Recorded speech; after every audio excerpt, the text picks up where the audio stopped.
अॼु आउं पंहिंजो कालम कूड़ो तूं कुफर असीं जे उनवान सां दोस्तनि जा आॾो पेश करे रहियो आहियां, जंहिंमें इंतिहाई हिसास ऐं अहम मौज़ू ते गुफ़्तगू थियल आहे। दोस्तनि खे गुज़ारिश आहे त हिन ॻाल्हि ॿोल खे सम्झण लाइ सॼी वीडियो ॿुधनि, उन ते पंहिंजी राय ॾियनि, दोस्तनि सां शेयर कनि, त जीअं पंहिंजो हीउ सिलसिलो सभिनी दोस्तनि ताईं पहुची सघे। महिरबानी। दोस्तो, 4 करोड़ सिंधी माण्हुनि जो वजूद संदन शऊर ऐं आलमी इंसानी हक़नि जी हासिलात लाइ मंझिन मौजूद तड़प प्यारे पाकिस्तान जे हुक्मराननि खां हज़म नथी थिए।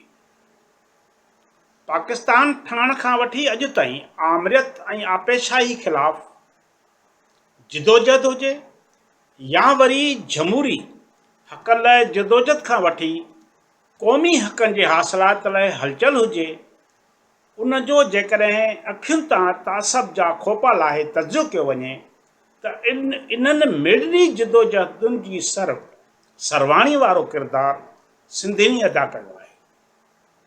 इहा ई संदन शऊरी पुख़्तगी ऐं माण पोइ हितां जे हुक्मरान जे निड़घट में मच्छीअ जे कंडे वांगुरु अटकी बीठो आहे, जंहिंखे न हू ॿाहिरि कढी सघनि था ऐं न वरी गीत ॾेई हज़म करण जो हौसलो सारे सघनि था। पोइ सड़ी दिलि सां बोहतान बाज़ियूं ठगियूं ऐं फ़रेब करे सम्झनि था त हू सिंध जे शऊर ऐं ॾाप बाबति दुनिया जे अखियुनि में धूड़ विझण में कामयाब थी वेंदा। असांजे इस्लामाबाद में वेठल हुक्मराननि जी सिंधियुनि तां कावड़ लहण जो नाव ई नथी वठे। खेनि जॾहिं बि को मौक़ो मिलंदो आहे त सिंधियुनि खे नाहल, नासम्झ, जाहिल, ॼट ऐं अधु पढ़ियल जा लक़ब ॾियणु पंहिंजो मनसबी फ़र्ज़ु सम्झंदा आहिनि। ताज़ो इस्लामाबाद में वेठल हुक्मरान ख़िताब में सिंधियुनि खे मुख़ातिब थींदे जेकी कलमात अदा कया आहिनि, उन्हनि मां त इहो ई तासुर मिले थो त हू हिन जाहिल क़ौम जे रहबरी ऐं रहनुमाई लाइ मोकिलियो वियो आहे। शायदि इहो इन करे बि हुजे जो हू जंहिं तबिके सां वास्तो रखंदड़ आहे, इन ई तबिके जी हिन खां अॻु आयल हुक्मराननि बि पाकिस्तान जे इक़्तिदार ते कब्ज़ो करण बैदि दावा कई हुई त खेनि हिन क़ौम जी रहनुमाई ऐं निजात लाइ अल्लाह ताला तरफ़ां ख़ासि नुमाइंदो मुक़ररु करे मोकिलियो वियो आहे। जीअं हू हिन जाहिल क़ौम खे सही दग ते आणे, संदन मुश्किलातूं घटाए, पर काइनात जे ख़ालिक़ संदसि हथ ऐं होॾ खे आज़ाद फ़िज़ाउनि में साड़े भस्म करे छॾियो। हुक्मरान चवनि था त सिंध जा माण्हू बेसम्झ आहिनि, बेअकुल आहिनि, पर हिननि खे इहो न विसारणु घुरिजे त सिंध जा माण्हू चरिया खरिया ज़रूरु आहिनि, पर सुञाणनि सभिनी खे था। सिंधी माण्हू मौजूदा मुल्की सेट में ॿिन्ही क़ौमुनि खां वधीक ॾाहा, बाशऊर ऐं मुहबे वतन आहिनि। तारीख़ शाहिद आहे त सिंधी माण्हुनि कॾहिं बि मज़हबी कटरपणे ऐं फ़र्क़े वारियत में मुब्तला न रहिया आहिनि। हिननि कॾहिं बि दीन ऐं धर्म जे नाले ते हिक ॿिए जा कंध न कटिया आहिनि। बरे सगीर जे विरहाङे वक़्तु बि जिन माण्हुनि लखें बेगुनाह मर्दनि, औरतुनि ऐं ॿारनि जो क़त्ल आम कयो, औरतुनि जी असमत दरी कई, नाबालिग नियाणियुनि जे मासूम ऐं पाक जिस्मनि में वहशत जूं संगीनियूं टुंबियूं, इहे सिंधी न हुआ। पर इन सॼे अमल में अॼु असां मथां हुक्मरानी कंदड़नि जा अबा ॾाॾा ज़रूरु शामिल हूंदा। अॼु बि जेकॾहिं विरहाङे दौरान वहियल रत जो पेरो खणिबो त संदनी नस्ल जा हथ रंगियल नज़र ईंदा। बांग्लादेश में 30 लख बेगुनाह पाकिस्ताननि जे खून जा छंडा कंहिं बि सिंध जाइ जे मुंहं ऐं छातीअ ते नज़र न ईंदा। पाकिस्तान ठहण खां वठी अॼु ताईं दहशतगर्दी, मज़हबी इंतहा पसंदी ऐं जनूनियत सिंध जे कुख मां जनम न वरितो आहे। सिंध जा हक़ीक़ी वारस टार्चर सेलनि जा ख़ालिक न रहिया आहिनि। हिननि माउरुनि ऐं भेनरुनि खे पंहिंजे प्यारनि जा लाश ॿोरियुनि में बंदि करे तोहफ़े तौरु न ॾिना आहिनि। ख़ानगी लश्कर ऐं मुजाहिदनि जा टोला सिंध जे सरज़मीन मां फुटी न निकिता आहिनि, पर मुल्क जे ॿियनि सूबनि ऐं सिंध जे गादीअ वारे शहर जे जूं मख़सूस आबादियूं उन्हनि जूं नर्सरियूं रहियूं आहिनि। अॼु बि जंगी जुनूननि जा अॾा सिंध खां ॿाहिरि मौजूदु आहिनि। टार्चर सेलनि जा पेरा इन्हनि जे घरनि ॾांहुं वञनि था जेकी अॼु पाण खे क़ौम जा क़ाइद करार ॾींदे नथा थकिजनि। सिंध जे ज़मीर ऐं ख़बीर में इंसानियत सां मुहबत, माणपो, सहप, रवादारी, कहल, रहम ऐं दरगुज़र जा तस्वर ईअं समायल आहिनि जीअं नंढड़े मासूम ॿार जे लाइ माउ जे छातीअ में पाक ऐं पोतर खीरु मौजूदु हूंदो आहे।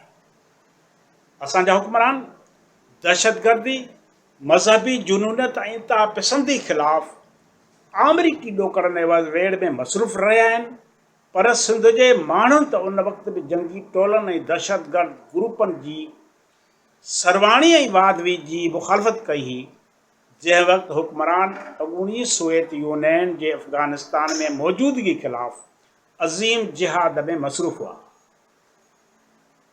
सिंध जी मज़हबी रवादारी ऐं सेक्युलरिज़म कंहिं आमरीकी डॉलर जे लालच या मीज़ाइल हमले जे ख़ौफ़ जी मोहताज न रही आहे। सिंध त जनरल ज़ियाउल हक़ जे दौर में बि तालिबान कल्चर जे वाद विज जी मुखालफ़त कई। मज़हब जे नाव ते अवाम मंझि विछोटियूं पैदा करण वारे अमल खे इंसान ज़ात लाइ ज़हरे क़ातिल करार ॾिनो हो, पर उन वक़्तु सिंधियुनि खे दहिरियो रूस ऐं भारत जो एजेंट करार ॾेई चिथियो ऐं जीभाटियो वियो। पर तारीख़ साबित कयो त सिंध जा माण्हू बाशऊर हुजण करे वक़्त जे हालतुनि ऐं नज़ाकतुनि खां हुक्मरान खां वधीक बाख़बर हुआ। असां जेका ॻाल्हि काल्ह कंदा हुआसीं, हुक्मरान आमरीकी डॉलर ऐं मीज़ाइल जे ख़ौफ़ खां अॼु करण ते मजबूर आहिनि। पोइ बि चयो पियो वञे त सिंध जा माण्हू नासमझ ऐं जाहिल आहिनि। मुल्क में फ़ौजी आपेशाहियुनि, गैर जमहूरी फ़ैसिलनि ऐं इंसानी हक़नि जी लताड़ ख़िलाफ़ सभ खां वधीक मुअसर आवाज़ सिंध मां उथियो आहे। मुल्क खे जेकी बि जमहूरी ऐं इंसानी हक़ थोरे थके अंदाज़ में हासिल थिया आहिनि, उन्हनि जे पुठियां सिंधी माण्हुनि जो रत ऐं पघर शामिल रहियो आहे। 1983 ऐं 1986 जी जमहूरी हलचल जी न फ़क़ति सिंध सरवाणी कई, पर पंहिंजा कूंदर कुहाया, ॻोठ ऐं वसंदियूं बर्बाद करायूं। जेकॾहिं सिंध जा माण्हू बाशऊर न हुजनि हा, मंझुनि सियासी ॾाहप न हुजे हा, त हू बि ॿियनि क़ौमुनि ऐं तबक़नि वांगुरु ताक़तवर हुक्मरान जी दलाली कंदे इहो सभु कुझु हासिल करे वञनि हा जेकी ॿिया तबक़ाई ग्रुप हासिल न करे सघिया आहिनि। सिंध ऐं उन जे धड़ियुनि खे अॼु जेकी ताना ऐं मेणा मिली रहिया आहिनि, इन जो वाहिद सबबु इहो ई आहे जो सिंधी ज़ालिम, जाबिर, कब्ज़ागीर न रहिया आहिनि। हिननि कॾहिं बि ताक़त जो सरचश्मो बंदूक खे करार न ॾिनो आहे। सिंध जी 5000 सालनि जी तारीख़ गवाह आहे त सिंधियुनि पाड़ेसरी मुल्कनि ऐं क़ौमुनि खे तहस नहस ऐं ताराज करण लाइ लश्कर न जोड़िया आहिनि, हथियार गॾु न कया आहिनि, पर हिननि वसंदियूं ऐं वाहन साड़ण बदिरां शहर अॾिया आहिनि, तहज़ीबुनि जो बुनियादु विधो आहे, इल्म ऐं हुनर खे पंहिंजो हथियार करार ॾिनो आहे। पर बदकिस्मती सां अॼु सिंध उन्हनि जे राज हेठि अची वई आहे जिन जो न त को देश रहियो आहे, न वरी का तहज़ीब, सक़ाफ़त ऐं सुञाणप रही आहे। मुग़लनि, अरगूननि ऐं तुर्खाननि जे नस्ल सां वास्तो रखंदड़ बाक़ियात पंहिंजी ज़हनियत उन मुंहनि जे दड़े जे माण्हूअ मथां मढ़णु घुरे थी जंहिं इल्म ऐं दानश जा मर्कज़ साड़े बसम करण बदिरां हड़ापा ऐं आमरी जे कुख में अमुन आलम जा गीत सरजिया। कंहिं बंदूकचीअ खे सलूट करण बदिरां सरिहं जे गुलनि विच में नाच कंदे सॼी काइनात खे न फ़क़ति झूमाए छॾियो पर पंहिंजे रंग में रंगे छॾियो। कंहिं शाइर चयो आहे त मुंहनि जे दड़े